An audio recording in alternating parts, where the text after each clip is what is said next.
अस्सलाम वालेकुम। Last lecture के अंदर हम लोगों ने फॉरवर्ड बायस्ड और रिवर्स बायस्ड और उसकी कैरेक्टरिस्टिक्स डिस्कस की थी। आज के लेक्चर के अंदर हम लोग डिस्कस करेंगे कि जब डायोड को किसी सर्किट के अंदर यूज़ किया जाता है तो उसके तीन पर्सपेक्टिव होते हैं और उन तीनों पर्सपेक्टिव्स को मॉडल्स की फॉर्म में यहाँ पे डिस्कस करेंगे। फर्स्ट जो है वो आइडियल मॉडल है। आइडियल मॉडल के अंदर हमारे पास जब हम लोग आइडियली कंसिडर करते हैं तो उसमें हम लोग इसको एज अ स्विच कंसिडर कर रहे होते हैं। जब फॉरवर्ड बाइस्ड होता है तो स्विच ऑन के तौर पे कंसिडर हो रहा होता है और जब रिवर्स बाइस्ड होता है तो वो ये स्विच ऑफ के तौर पे कंसिडर होता है। इसमें जब हम लोग इसको फॉरवर्ड बाइस्ड के तौर पे डिस्कस करते हैं, सॉरी आइडियल मॉडल के तौर पे यूज़ करते हैं, तो देन हम लोग तीन चीज़ें निगलेक्ट कर रहे होते हैं। जो इसका बैरियर पोटेंशियल की वैल्यू है उसको भी निगलेक्ट करते हैं, यानी कि जो 0.7 हो या 0.3 हो अकॉर्डिंग टू द मटेरियल, उसको हम लोग माइनस नहीं करते। सिमिलरली फॉरवर्ड डायनामिक रेजिस्टेंस जो कि बैटरी के साथ अटैच करने के बाद जो इलेक्ट्रॉन और होल्स को रेजिस्टेंस फील होती है बैरियर पोटेंशियल की वजह से, वो जो फॉरवर्ड रेजिस्टेंस है उसको भी हम लोग कंसिडर नहीं करेंगे। सिमिलरली हम लोग रिवर्स करंट को भी कंसिडर नहीं करेंगे आइडियल केस के अंदर। So these are the conditions of ideal model कि हम लोग तीनों चीज़ें कंसिडर नहीं करेंगे, बैरियर पोटेंशियल की value, forward dynamic resistance R prime D जो था, और सिमिलरली रिवर्स करंट को भी हम लोग कंसिडर नहीं करेंगे। इसका मतलब है कि बैरियर पोटेंशियल Vf जो है वो इक्वल टू ज़ीरो है, और सिमिलरली रिवर्स करंट भी आपके पास ज़ीरो है। फ्रॉम दिस हम लोग If की जो वैल्यू है वो कंसिडर कर सकते हैं V bias by R limit, और जो आपके पास रिवर्स वोल्टेज होगा वो बायस के इक्वल होगा। जितना V बायस बढ़ाते जाएंगे वो आपके पास रिवर्स वोल्टेज होगा, लेकिन क्योंकि हमारे पास रिवर्स करंट ज़ीरो है, तो इस केस में अगर आप लोग आइडियल केस के अंदर देखें तो जो आपके पास रिवर्स करंट प्रोड्यूस नहीं हो रहा और Vf जो है वो ज़ीरो के ऊपर ही है और If आपके पास इंक्रीज कर रहा है। Vf आपके पास ज़ीरो है और If आपके पास इंक्रीज कर रहा है। सिमिलरली अगर आप लोग यहाँ पे डायग्राम्स के अंदर देखें तो यहाँ पे जब आइडियल मॉडल को हम लोग कंसिडर करते हैं तो फॉरवर्ड बायस के केस में क्या होता है कि जब आपका पॉजिटिव टर्मिनल पॉजिटिव के साथ अटैच होता है, नेगेटिव टर्मिनल नेगेटिव के साथ, यानी कि पॉजिटिव एनोड के साथ और नेगेटिव कैथोड के साथ अटैच होता है। क्योंकि यहाँ पे बैरियर पोटेंशियल नहीं है, फॉरवर्ड रेजिस्टेंस नहीं है, सो इस वजह से ये स्विच के तौर पे कंसीडर होता है। जैसे अभी मैंने यहाँ पे डिस्कस किया कि फॉरवर्ड के बायस के केस में स्विच ऑन के तौर पे कंसीडर होता है। सिमिलरली जब रिवर्स बायस के केस में जाएंगे तो देन हमारे पास नेगेटिव नोड के साथ और पॉजिटिव कैथोड के साथ अटैच होता है और ये स्विच ऑफ के तौर पे कंसीडर होता है, और यहाँ पे करंट की वैल्यू क्या होगी, तब ज़ीरो होगी। सो इट्स मीन कि जब हम लोग आइडियल मॉडल कंसिडर कर रहे होंगे तो उस वक्त जब भी डायोड यूज़ करेंगे तो इसका मतलब ये होगा कि हम लोग जो बैरियर पोटेंशियल की वैल्यू है उसको भी ज़ीरो कंसिडर करेंगे, और इसके अलावा जो forward dynamic resistance R prime D है वो भी ज़ीरो होगी, और इसके अलावा रिवर्स करंट भी ज़ीरो होगा। सो अगेन डायग्राम ये वाली डिस्कस कर लें, क्योंकि जितना वी बायस बढ़ाते जाएंगे उतना वी रेफरेंस बढ़ता जाएगा, जितना वी बायस बढ़ाते जाएंगे उतना वी रिवर्स बढ़ता जाएगा, और चूंकि रिवर्स करंट ज़ीरो है तो इस वजह से यहाँ पे रिवर्स करंट प्रोड्यूस नहीं हो रहा। जबकि वी एफ ज़ीरो है तो फॉरवर्ड डायनामिक रेजिस्टेंस भी ज़ीरो है, तो आपके पास आई एफ जो है ज़ीरो के ऊपर ही प्रोड्यूस होना शुरू हो जाएगा according to the this relation. So coming toward next practical model, इसमें हम लोग बाकी दोनों चीज़ों को रिमूव करते हैं, डायनामिक रेजिस्टेंस और रिवर्स करंट को हम लोग बैरियर पोटेंशियल को कंसिडर कर लेते हैं। यानी कि आइडियल मॉडल के अंदर बैरियर पोटेंशियल को अगर शामिल कर लें तो देन आपके पास जो मॉडल बनेगा वो आपके पास प्रैक्टिकल मॉडल होगा। अगर हम लोग इस डायग्राम के ऊपर डिस्कस करें तो देन यहाँ पे देखें लास्ट डायग्राम के अंदर हमारे पास सिर्फ ये स्विच ऑन के तौर पे कंसिडर हो रहा था, लेकिन यहाँ पे फॉरवर्ड बायस के केस में स्विच ऑन के साथ साथ हमारे पास यहाँ पे फॉरवर्ड पोटेंशियल यानी कि वो जो 0.7 वोल्ट को हम लोगों ने बैटरी के तौर पे डिस्कस किया हुआ है। अब वो जो 0.7 वोल्टेज एक रेजिस्टेंस होती है, तो इस वजह से ये पॉजिटिव को पॉजिटिव के साथ शो किया गया है। पॉजिटिव को यहाँ से जंप करने के लिए इस रेजिस्टेंस को अफोर्ड करना पड़ेगा, ये पॉजिटिव उसको रिपेल कर रहा होगा। So it's kind of resistance. Barrier potential जो है जो अपोज कर रहा होगा यहाँ से आने वाले चार्ज को, तो देन ये 0.7 भी हो सकता है, 0.3 भी हो सकता है अकॉर्डिंग टू द मटेरियल। बाकी आपके पास इसी तरह से है जो हमारे पास एनोड और कैथोड के दरमियान जो रीजन शो किया गया है, एनोड और कैथोड के दरमियान जो रीजन शो किया गया है वो सारे का सारा डायोड को शो कर रहा है, यानी कि इसमें ये स्विच और बैरियर पोटेंशियल हमारे पास कंसीडर हो रहा है। सो बैरियर पोटेंशियल की वैल्यू 0.7 वोल्टेज है, और सिमिलरली हमने रिवर्स करंट जीरो कंसीडर किया तो IR जीरो होगा। अगर हम लोग यहाँ पे किरचॉफ लॉ यूज़ करें, तो देन अगर पॉजिटिव से चले तो देन वी बायस, और उसके बाद चूंकि ये पॉजिटिव टू नेगेटिव जा रहे हैं, लूज हो रहा है, तो देन इस वजह से यहाँ पे नेगेटिव सिंबल आ जाएगा, और उसके बाद जो पोटेंशियल है वो VF है, तो VF आ गया। उसके बाद अगेन यहाँ से पॉजिटिव टू नेगेटिव जा रहे हैं, तो VR लिमिट, यानी कि यहाँ पे जो पोटेंशियल ड्रॉप हो रहा होगा वो लूज हो रहा है, तो इस वजह से यहाँ पे माइनस सिंबल आ जाएगा VR लिमिट। और VR लिमिट किस चीज़ के इक्वल होगा, पोटेंशियल अक्रॉस दिस, वो यहाँ से पास होने वाला करंट IF, और जो multiply by the resistance R limit. तो ये वाली वैल्यू जब यहाँ पे पुट करेंगे और उसको सिंप्लीफाई करेंगे, तो देन आपके पास IF जो होगा वो ये दोनों दूसरी साइड पे जाके ये इधर जाके पॉजिटिव हो जाएगा। उस जगह पे जब ये पुट करेंगे तो R लिमिट दूसरी साइड पे जाके डिवाइड होगा, तो देन आपके पास ये वाला रिलेशन आ जाएगा। क्योंकि रिवर्स करंट जीरो है, तो इस वजह से अगेन वी बायस जितनी होगी उतना ही आपके पास रिवर्स वोल्टेज होगा।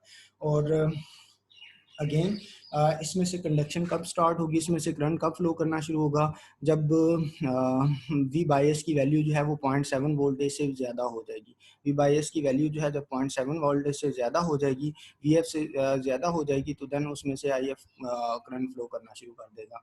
जबकि रिवर्स करंट के केस में यहाँ पे बैरियर पोटेंशियल हो या ना हो, क्योंकि ये स्विच ऑफ के तौर पर कंसिडर हो रहा होता है, सो इस वजह से यहाँ पे बैरियर पोटेंशियल डिस्कस ना भी करेंगे तो यहाँ पे करंट जीरो होगा।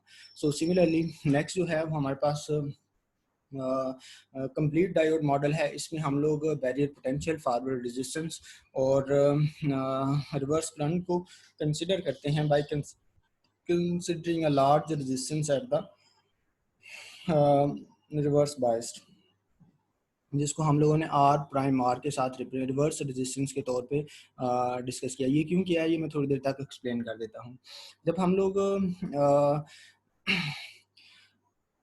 यहाँ पे बात करें तो लास्ट हम आइडियल के अंदर हमारे पास सिर्फ यहाँ पे सिर्फ स्विच था। उसके बाद ऐसे ही हम लोगों ने प्रैक्टिकल की बात की तो हमने कहा पोटेंशियल बैरियर भी कंसीडर होगा, तो डायोड के अंदर हमने एनोड से कैथोड के दरमियान पोटेंशियल बैरियर को भी डिस्कस कर लिया। उसके अलावा ये फॉरवर्ड रेजिस्टेंस है जो कि उसकी बैरियर की स्क्वीजिंग और जो एक्सट्रैक्शन की वजह से कम या ज़्यादा हो रही होती है in forward bias and reverse bias respectively, तो देन उसकी जो वैल्यू है उसको भी कंसीडर किया गया है। सो अगेन जब हम लोग इसके अक्रॉस यहाँ पे जो पोटेंशियल बैरियर VF होगा वो आपके पास दिस एंड प्लस दिस होगा, यानी कि पोटेंशियल बैरियर का potential due to this plus potential due to this. So VF is equal to 0.7 voltage plus potential across the R prime D. So वो R prime D के cross जो होगा वो current potential calculate करने के लिए resistance को अगर हम लोग यहाँ से पास होने वाले करंट से मल्टीप्लाई करवा देंगे IF के साथ, तो देन आपके पास यहाँ पे पोटेंशियल की वैल्यू आ जाएगी। सो यहाँ पे VR prime D will be equal to IF R prime D. सो जब हम लोग VF is equal to 0.7, यानी कि यहाँ पे जो पोटेंशियल ड्रॉप होगा that will be equal to 0.7 plus IF R prime D. So अगर हम लोग यहाँ पे किरचॉफ लॉ यूज़ करें तो देन अगेन वी बायस, फिर उसके बाद potential drop across this positive to negative lose हो रहा है, तो इस वजह से माइनस आ जाएगा। उसके बाद यहाँ से अगेन पॉजिटिव टू नेगेटिव जा रहा है, तो अगेन ये लूज हो रहा है, तो इस वजह से VF के साथ भी माइनस सिंबल आ गया। VR limit again IF R limit की इक्वल है, और ये जब वैल्यूज़ वापस इधर पुट करेंगे यहाँ पे इसकी और VF की जगह पे इसकी, और सिंप्लीफिकेशन के बाद IF will be equal to this again V bias will be equal to V reference. वो इस वजह से अब अगर हम लोग यहाँ पे डिस्कस करें तो यहाँ पे हम लोग पोटेंशियल बैरियर को और रिवर्स फॉरवर्ड को तो नहीं डिस्कस कर रहे। अब यहाँ पे सपोज करें हम लोगों ने डिस्कस किया था माइनॉरिटी चार्ज कैरियर की वजह से जो करंट फ्लो करता है। अब उसको हम लोग साथ हमने ये भी कहा कि जो रिवर्स बायस के केस में ये स्विच ऑफ के तौर पे कंसीडर होता है। तो इसका मतलब अगर ये स्विच ऑफ है तो अगर करंट भी फ्लो हो रहा है तो there must be a passage जिसके ज़रिए वो यहाँ से फ्लो कर रहा होगा, और वो जो यहाँ से फ्लो कर रहा होगा वो भी एक रेजिस्टेंस होगी जिसकी अमाउंट बहुत ज़्यादा होगी, और यहाँ से पास होने वाले करंट की जो वैल्यू होगी उस रेजिस्टेंस को क्रॉस करने के लिए उसको बहुत ज़्यादा पोटेंशियल की ज़रूरत होगी। सो इस वजह से यहाँ से पास होने वाले करंट की वैल्यू भी क्या होगी, कम होगी। यानी कि ये जो आर प्राइम कैपिटल आर है इसकी वैल्यू बहुत ज़्यादा होगी, सपोज कर लें कि इन्फिनिट के करीब होगी as compared to the V bias. So comparatively बहुत ज़्यादा हाई होगी। सो इस वजह से यहाँ से पास होने वाले करंट की वैल्यू क्या होगी, वो बहुत स्मॉल होगी। यहाँ पे मेंशन भी किया हुआ है small reverse current due to the high reverse resistance, यानी कि यहाँ पे बहुत स्मॉल रेजिस्टेंस बहुत स्मॉल करंट फ्लो कर रहा होगा यार due to this high value of the reverse resistance. And similarly जब हम लोग फॉरवर्ड पोर्शन की बात करेंगे तो देन यहाँ पे इनिशियली जो आई एफ होगा वो 0.7 तक नेग्लिजिबल होगा, और जैसे 0.7 को क्रॉस करेगा तो इसका जो ग्राफ होगा वो कुछ इस तरह से होगा, जो कि हम लोग फॉरवर्ड बाइस के केस में डिटेल के साथ डिस्कस कर चुके हुए हैं। So these are the 3 models जिनको हम लोग मद्देनज़र रखते हुए सर्किट्स के अंदर यूज़ करेंगे कि कब हम लोगों ने आइडियल यूज़ करना है, कब प्रैक्टिकल यूज़ करना है और कब कंप्लीट मॉडल यूज़ करना है। सो जब हम लोग इनको यूज़ करते हैं तो इसके हम लोग नीचे कुछ एग्जांपल्स भी हैं उनको डिस्कस कर लेते हैं। Suppose first example determine the forward voltage and forward current for the diode, जो कि यहाँ पे दिया हुआ है। इसके लिए for each of the diode also find the voltage across the limiting resistance in each case assume R prime D is equal to 10 ohm at the determine value of the forward current. Similarly जब हम लोग इसके solution की तरफ जाते हैं तो then हम लोग इसके ऊपर आइडियल मॉडल भी अप्लाई कर सकते हैं, प्रैक्टिकल भी कर सकते हैं, और देन हम लोग कंप्लीट मॉडल भी यूज़ कर सकते हैं। सो जब हम लोगों ने सपोज करें आइडियल यूज़ करते हैं तो उसमें वी एफ भी ज़ीरो होता है, आई आर भी ज़ीरो होता है, और I F V bias over R limit के इक्वल होता है। So V F is equal to zero, I F जो है वी बाईस और आर लिमिट है। वी बाईस की जो वैल्यू है वो यहाँ पे 10 वोल्ट की इक्वल है, और जो आर लिमिट की वैल्यू है वो हमारे पास 1 किलो ओम की इक्वल है। सो दैट इज़ अगर इसको सॉल्व करेंगे तो ये आपके पास 10 मिली एम्पियर बनेगा। सो के ऊपर जाके 10⁻³ हो जाएगा, और वो 10⁻10 मिली में कन्वर्ट हो जाएगा। वोल्ट और ओम को जब सॉल्व करेंगे तो आपके पास एम्पेयर बन जाएगा। सिमिलरली वी आर लिमिट जो है voltage across the voltage drop across the resistance, वो आई एफ आर लिमिट की इक्वल है। आई एफ की वैल्यू हम लोग ऊपर कैलकुलेट कर चुके हुए हैं, आर लिमिट का हमें पता है, तो जब सॉल्व करेंगे तो that is equal to 10 volt. So उसके बाद प्रैक्टिकल मॉडल के अंदर हम लोग पोटेंशियल बैरियर को कंसिडर करते हैं, बाकी आई आर भी ज़ीरो होता है। सो सिमिलरली वी एफ जो है कंसिडर करते हैं दैट इज़ 0.7 वोल्ट, और आई एफ का फार्मूला लास्ट हम लोग डिराइव कर चुके हुए हैं। इसको जब सॉल्व करेंगे 9.3 मिली ओम, और similarly V R limit I F की जो वैल्यू यहाँ पे कैलकुलेट की है, और that will be equal to 9.3 volt. Complete model के अंदर हाँ हमारे पास आर प्राइम डी भी आ जाता है। तो इनकी वैल्यूज पुट करने के बाद आर प्राइम डी की वैल्यू स्टेटमेंट के अंदर दी हुई 10 ओम की इक्वल। सो यहाँ पे जब वैल्यूज पुट करेंगे तो आपके पास 9.21 मिली एम्पेयर आ जाएगा, और वी एफ की वैल्यू सिमिलरली वी एफ का फार्मूला भी हम लोगों ने डिस्कस किया हुआ है, that is equal to 0.7 volt plus I F R prime D थोड़ी देर पहले हम लोगों ने ड्राइव किया यहाँ पे। V F is equal to 0.7 plus I F R prime D. So यहाँ पे वैल्यूज जब पुट करेंगे तो फॉरवर्ड पोटेंशियल जो होगा 792 मिली एम्पेयर के इक्वल होगा, यानी कि 0.792 मिली एम्पेयर के इक्वल होगा। इन अदर सेंस ये कह सकते हैं कि पोटेंशियल बैरियर की वैल्यू क्या हो गई है, इंक्रीज कर गई है। अब उसके बाद वी आर लिमिट जो है उसकी वैल्यू भी हम लोग इसी तरह से कैलकुलेट कर सकते हैं। Coming to next, determine the reverse voltage and reverse current for the diode. पहली स्टेटमेंट के अंदर forward voltage and forward current था, V A forward voltage and forward current था for the diode. And similarly statement के अंदर reverse voltage and reverse current है। और for each diode model also find the voltage across a limit resistance, in each case assume IR is equal to 1 micro ohm, यानी कि IR जो यहाँ से reverse current जो फ्लो कर रहा है वो 1 माइक्रो ओम के इक्वल है। सो आइडियल मॉडल के केस में हमें पता है IR इज इक्वल टू 0 है, और वी रिवर्स वोल्टेज जो था वो वी बाई एस के इक्वल है, वो वी बाई एस की जो वैल्यू है वो 5 वोल्ट के इक्वल है। सो वी आर लिमिट जो है, चूँकि वी आर लिमिट चूँकि आपके पास आई आर ज़ीरो है, तो इस वजह से जो आपके पास आई आर ज़ीरो है, आई आर ज़ीरो को जब आर लिमिट से मल्टीप्लाई करेंगे तो आपके पास ज़ीरो ही आएगा। एंड सिमिलरली प्रैक्टिकल मॉडल के अंदर अगेन आई आर ज़ीरो है, तो सो इस वजह से V R V bias की इक्वल, और V R limit again this will be the same scenario. Complete model के केस में आई आर जो है वो 1 माइक्रो एम्पेयर की इक्वल आपको इस यहाँ पे आई आर 1 माइक्रो एम्पेयर के इक्वल इस वजह से है क्योंकि कंप्लीट मॉडल में हम लोग रिवर्स करंट को कंसीडर करते हैं, जबकि आइडियल और प्रैक्टिकल मॉडल के अंदर रिवर्स करंट को कंसीडर नहीं करते। इस वजह से बोथ केसेस के अंदर आई आर ज़ीरो है, जबकि यहाँ पे आई आर वो 1 माइक्रो एम्पेयर की इक्वल है। So V R limit is equal to I R plus R is equal to R limit. Previous cases में आई आर ज़ीरो होता था, इस वजह से वी आर आपके पास ज़ीरो आ जाता था। यहाँ पे भी वी आर आपके पास वी आर लिमिट आपके पास ज़ीरो था। सिमिलरली यहाँ पे भी आई आर की वैल्यू चूँकि दी हुई है, तो इसको जब सॉल्व करेंगे 1 मिलियन वोल्ट बनेगा। और जब आपके पास वी रेफरेंस जो है वो that is equal to V bias, V bias. हाँ, अब जब हम लोग ये फार्मूला ड्राइव करने वाला है, मैं थोड़ी देर तक इस फार्मूले को एक्सप्लेन कर देता हूँ। ये बेसिकली रिवर्स सर्किट के ऊपर किरचॉफ वोल्टेज लॉ को अप्लाई किया गया है। सो वो मैं एक्सप्लेन कर देता हूँ। सो वी बाई एस की 5 वोल्ट है, और वी आर लिमिट हम लोगों ने 1 milli ampere calculate 1 milli volt calculate किया, तो जब इसको सॉल्व करेंगे 4.9 वोल्ट आ जाएगा।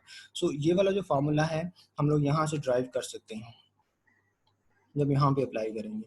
सो वी बायस और नेगेटिव टू पॉजिटिव जा रहे हैं तो ऐड करेंगे, अगेन नेगेटिव टू पॉजिटिव जा रहे हैं, सॉरी पॉजिटिव टू नेगेटिव जा रहे हैं, तो ये आपके पास लूज होगा। सो इस वजह से जब इनको लिखेंगे तो देन आपके पास क्या आ जाएगा, V bias minus V R और माइनस वी आर लिमिट आ जाएगा। सो वी आर दूसरी साइड पे जाके क्या हो जाएगा, प्लस हो जाएगा, तो V R is equal to V bias minus V R limit. So ये हम लोग वहाँ पे किरचॉफ वोल्टेज लॉ को अप्लाई करके भी डिस्कस कर सकते हैं। किरचॉफ वोल्टेज लॉ अगेन कहाँ पे अप्लाई करना है, मैं फिर से आप लोगों को एक्सप्लेन कर देता हूँ। यहाँ पे हम लोगों ने इस केस में किरचॉफ वोल्टेज लॉ अप्लाई करना है। So again positive to negative चले जाएं या नेगेटिव टू पॉजिटिव चले जाएं, बात एक ही है। सो अगर उस पर पॉजिटिव टू नेगेटिव चलेंगे, वी बाई एस पॉजिटिव है, तो यहाँ पे आपके पास ये वी रिवर्स वोल्टेज यहाँ पे है, तो ये नेगेटिव टू पॉजिटिव जा रहे हैं, तो ये गेन होगा। और फिर उसके बाद यहाँ पॉजिटिव टू नेगेटिव हम जा रहे हैं तो लूज होगा। सो अगेन जो है हमारे पास इसके साथ माइनस आ जाएगा, ये प्लस ये माइनस, और अगेन ये भी माइनस आएगा, तो इस वजह से ये दूसरी साइड पे जाके यहाँ पे जो भी रेफरेंस होगा वो पॉजिटिव हो जाएगा, तो वी बाईस माइनस वी आर लिमिट की इक्वल हो जाएगा। सो होपफुली आप लोगों को इस लेक्चर की समझ आ गई होगी। एंड फॉर दिस लेक्चर अगर कोई मसला हो तो आप लोग डिस्कस कर सकते हैं। अल्लाह हाफिज़।